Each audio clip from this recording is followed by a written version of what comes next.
In today's video, I fight against a cork. ¿Cómo sale esto?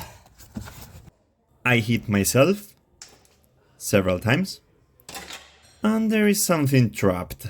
Oops.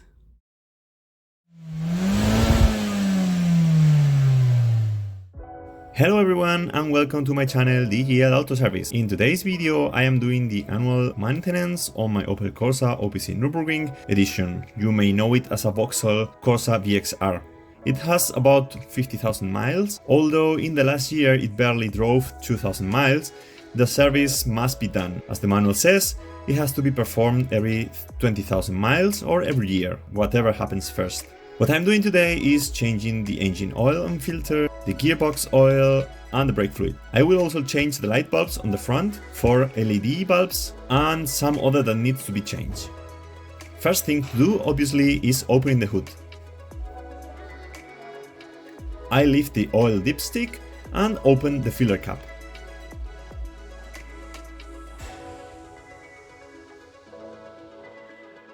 Now we can lift the car.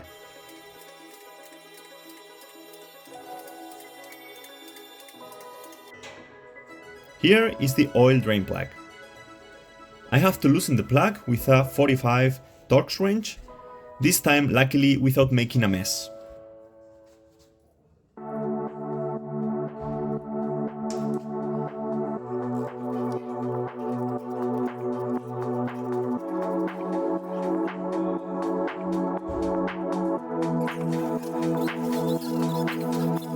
We just leave it there for a while draining and can start taking out the oil filter, which is located also here under the car. It can be loosened with a 24mm wrench.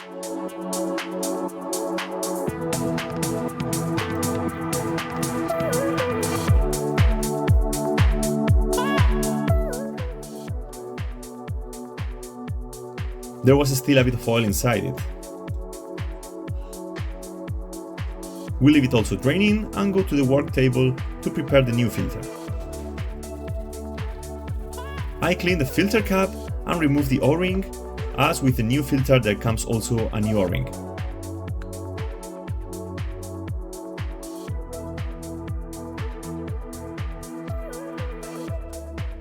This is the part number of the Mahle oil filter.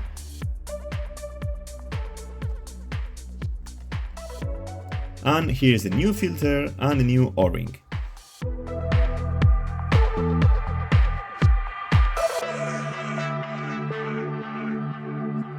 Next step is to spread a bit of oil on the new O-ring and then put it on the filter cap.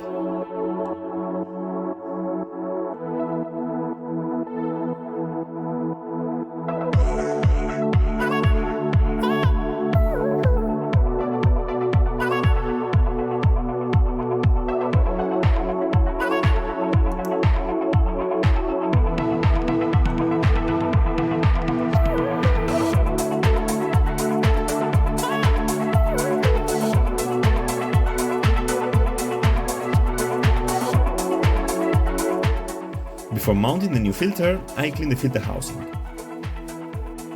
Then we put the filter in the filter cap and screw it in the housing, first by hand and then with a wrench at 25 Newton meters, about 18.4 foot-pounds.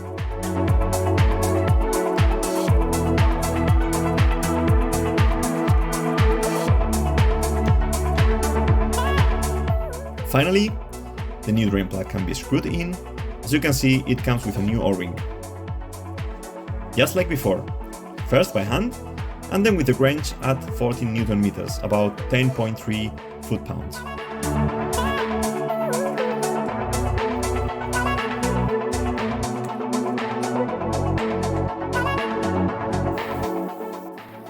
Now we clean well this area and we are done down here.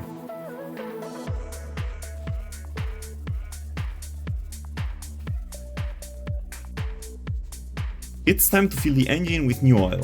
The manual says the capacity is 4.5 liters. That's why I fill first about 4 liters and check the level with the dipstick until it is about the half and the max mark. Then we start the engine and leave idling for a few minutes so the new oil will flow through the engine. After these few minutes we turn off the engine and the oil level will be lower than before, so we fill it with a bit more oil until the max mark on the dipstick, and we are done.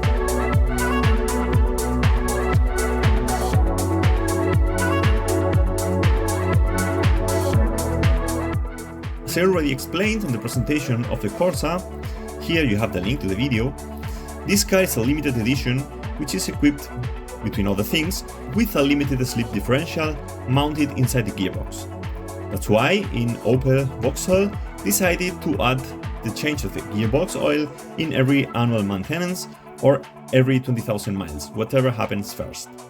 The oil that I'm using is the one that recommends Opel with the part number you can see here. About this topic, there are some discussions on internet about which oil is better. Some years ago, I used a Vauxhall SAE 75W85, ideal for limited slip differentials, but it doesn't comply with the spec of the gearbox, as the M32 gearbox has to be filled with GL4 oil and the Vauxhall is a GL5. Maybe too aggressive for the material of the synchro mesh, although the opinions online were pretty good.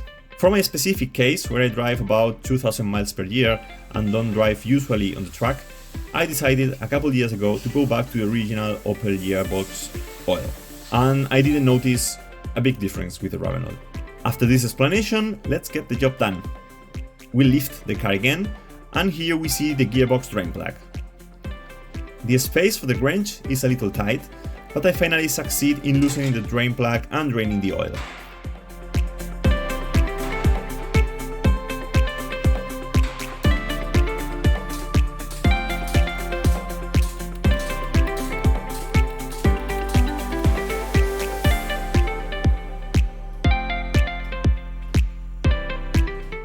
I have to say that the capacity of the gearbox is 2.4 liters of oil, but after draining it, there remain 0.2 liters inside the gearbox, which means that I will have to fill with 2.2 liters of new gearbox oil. As you can see, the drain plug has never been changed. Theoretically, it has to be changed after every oil change, but in this case, the Opel mechanics used the old one and put some kind of silicone on it. When the oil is completely drained, we screw the new plug in. Can you spot the differences between old and new? Just like before, first screwing in by hand and then with the wrench at 20 Newton meters, 14.8 foot-pounds.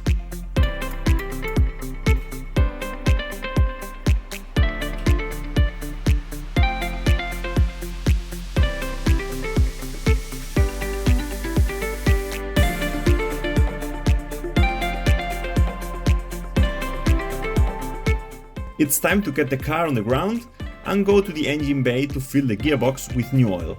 To reach the filler plug, we have to remove the battery and its holder. Removing the battery is easy. First, unplug the minus wire. To unplug the plus one, we open this cap and unscrew this tiny screw, which allows us to remove the box on top of the battery.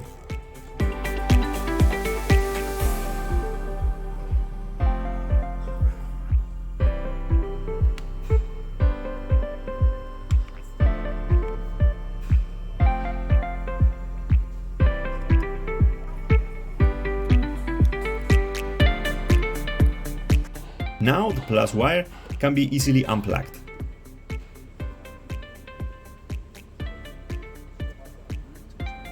The screw on the side fixes the battery has to be loosened and the battery can be removed.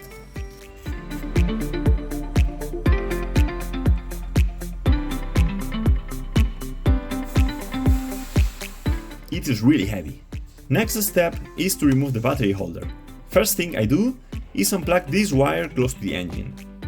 Then I remove the 3 screws that hold the battery holder in place.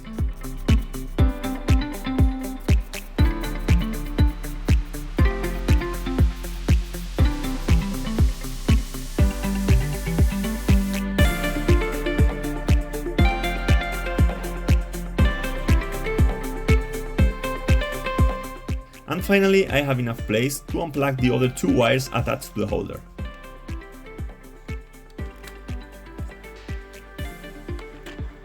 Here you can see the filler plug. We remove it, and then, as I explained, fill with 2.2 liters of new gearbox oil.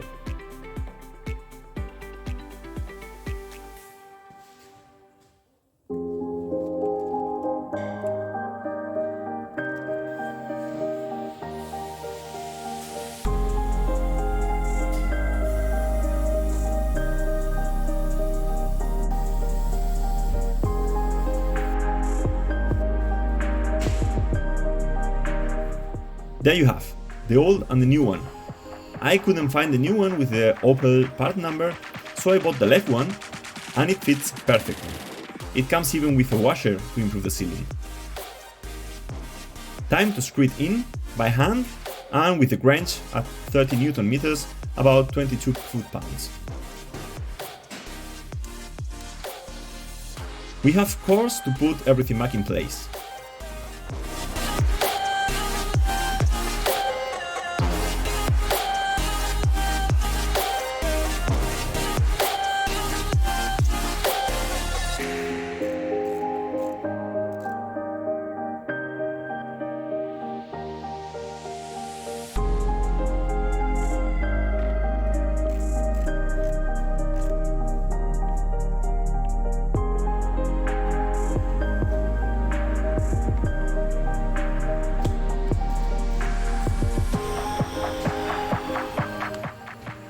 Finally, I have to reset the automatic mode of the electric windows as it's been deactivated after unplugging the battery.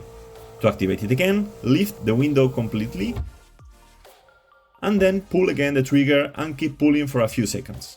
Done! This has to be done with the other window as well. Next job to get done is changing the brake fluid. That needs to be done every 2 years. The reservoir is here. The access is a bit narrow, under the front windshield. The adapter E20 has to be attached. Then we can plug the bottle, playing a bit with the reservoir. As I said, the space here is a bit narrow. Now I can put pressure on the system, first without liquid, to test the tightness of the system.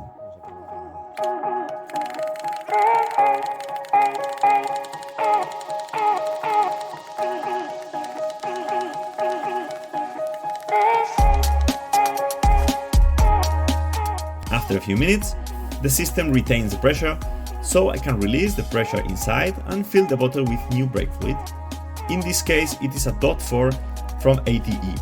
The whole brake fluid of the system plus reservoir has to be renewed, so I fill with 1 liter, which is not much but enough. I close the cap and pump until the pressure reaches 21-22 psi. Now I can start removing the old brake fluid through the bleeders. As I already explained in other videos, I start on the farthest wheel from the reservoir, this is the rear right, and then I get closer to it. Rear left, front right and front left. First, I put the bottle close to the bleeder, so the pipe reaches the bleeder easily. Take the bleeder cap off, place the wrench and plug the pipe. In this case the old fluid is not in very bad condition. When the new fluid is coming out, close the bleeder, remove the pipe and wrench, clean the area and put the bleeder cap on. As I mentioned, this has to be done in all 4 wheels.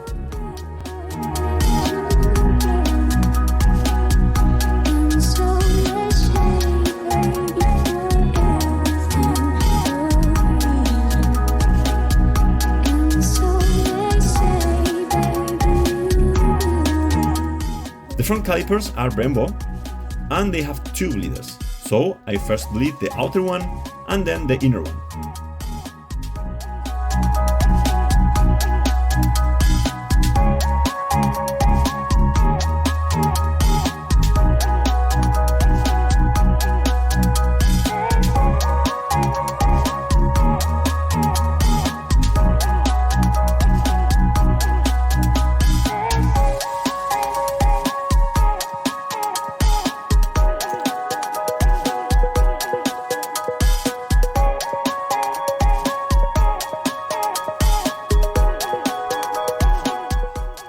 Once we are done, release pressure on the pump and unplug it from the adapter. Whoa, what a mess, with the brake fluid again. The bottle had theoretically no pressure inside. I had to clean all this mess quickly, of course.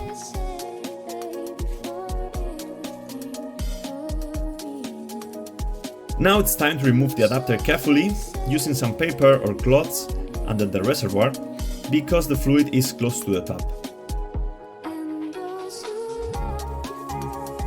With a syringe, I suck some fluid until it reaches the max mark.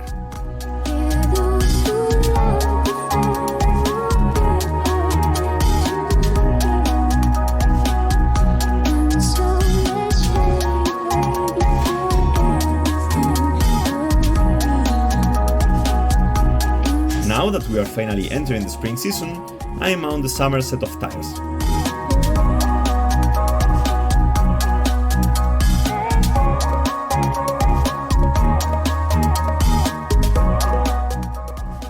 Now looks fantastic.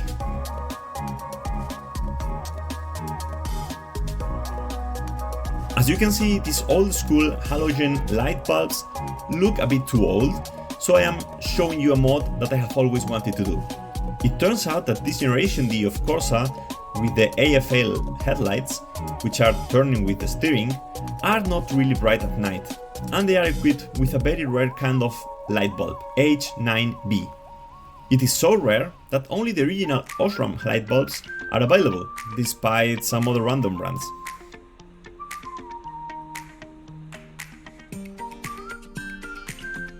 That's why, since I have this car, I always wanted to build some kind of Xenon kit, but I was always afraid of not passing the TÜV and never did it.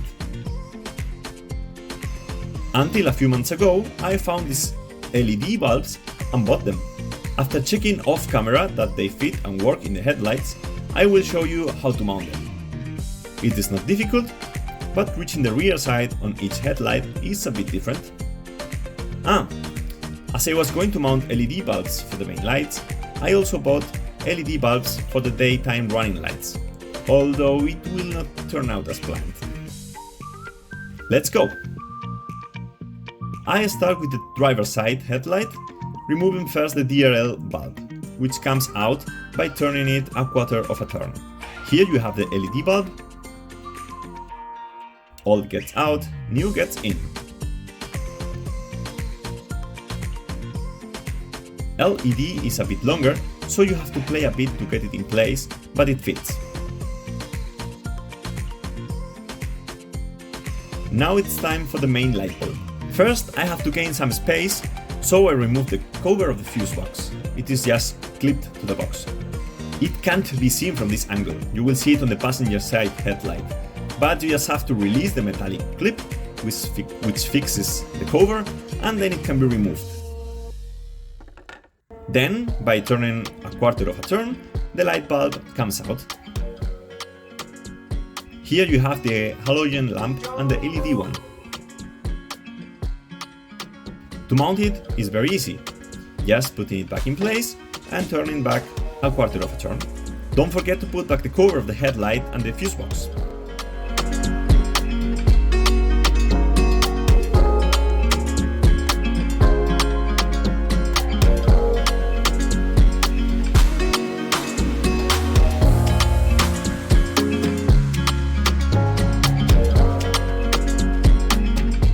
Now you can spot the differences between halogen passenger side and LED lamps driver side. Time to do the same on the passenger side. The DRL lamp can be removed directly, but as I need to gain space for removing the main lamp, I will first do this, and then remove both. The airbox is not fixed, but it has to be separated from the inlet pipe.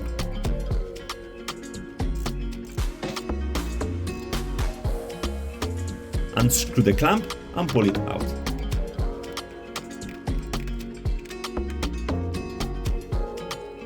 On the lower side, there is a drain pipe which has to be unplugged. And on the outer side, another pipe has to be also unplugged. The airbox is finally free and can be removed. As I said, it is not fixed, just placed on a couple rubber mounts.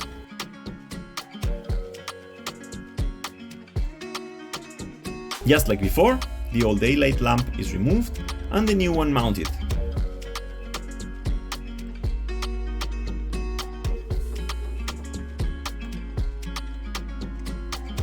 Now you can see much better how to open the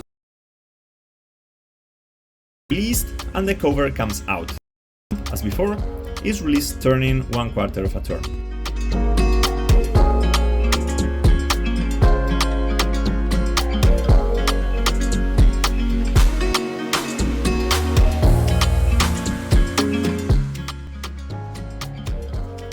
Before closing everything, I checked that all was working, which wasn't.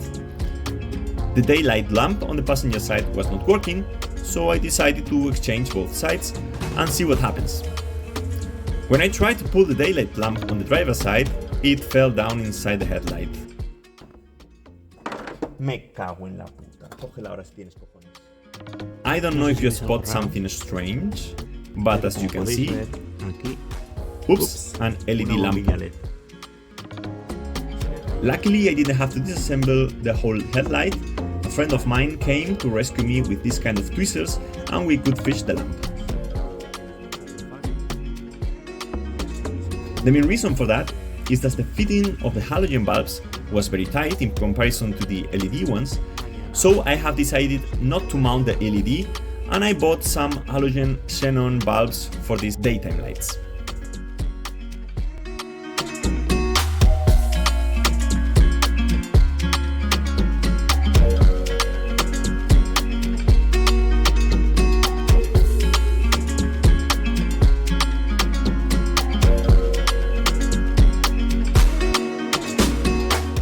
After putting them in, this is the result.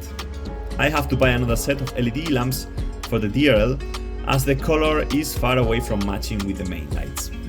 Now I show you some before and after images of the LED main lights.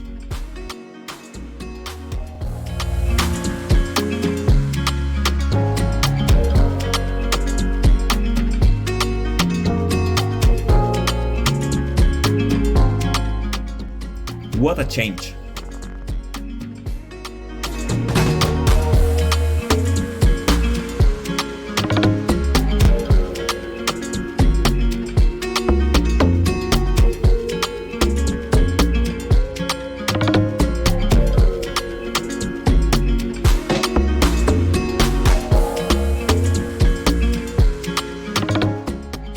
On the rear, one of the bulbs was also kaput, so let's get another job done. To change it, first we need access to the rear side of the tail light and then disassemble it.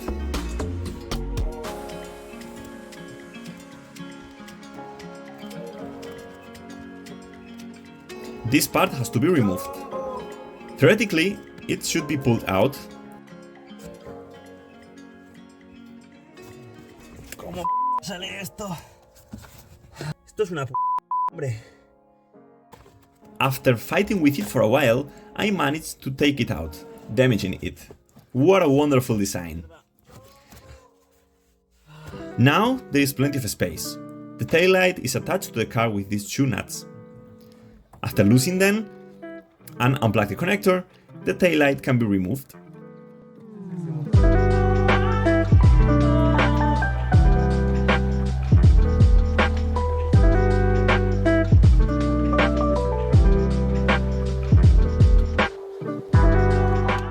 Now we open these two clips and lift the cover where the bulbs are attached. This is the damaged bulb, a P21W. To remove it, press it, turn it, and then lift it. We put the new one, doing the opposite, and put everything back in place. Also the damaged piece, which will remain like this for a while.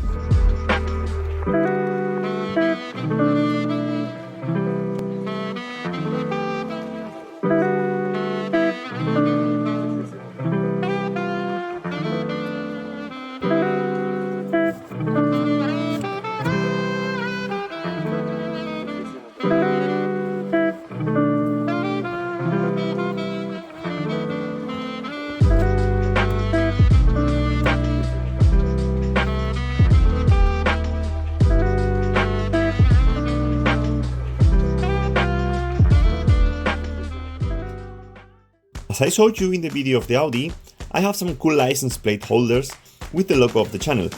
So let's put them on the Corsa. Hold out.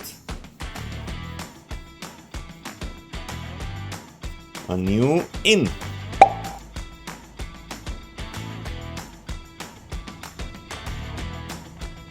Now we just have to delete the INSP message on the dashboard. For that, just press the brake pedal, press the dashboard button once, the screen will turn on, then press again the button and keep it pressed. Now it's time to turn the key to the second point. INSP blinks until it stays.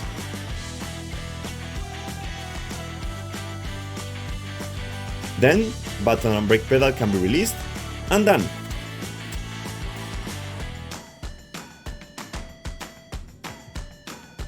And that's all for today. I hope you liked it. If you don't want to miss future videos, subscribe to the channel. If you liked it, give it a like. And if you have any doubts, questions or suggestions, you can leave me in the comments. Thank you for watching. Bye bye.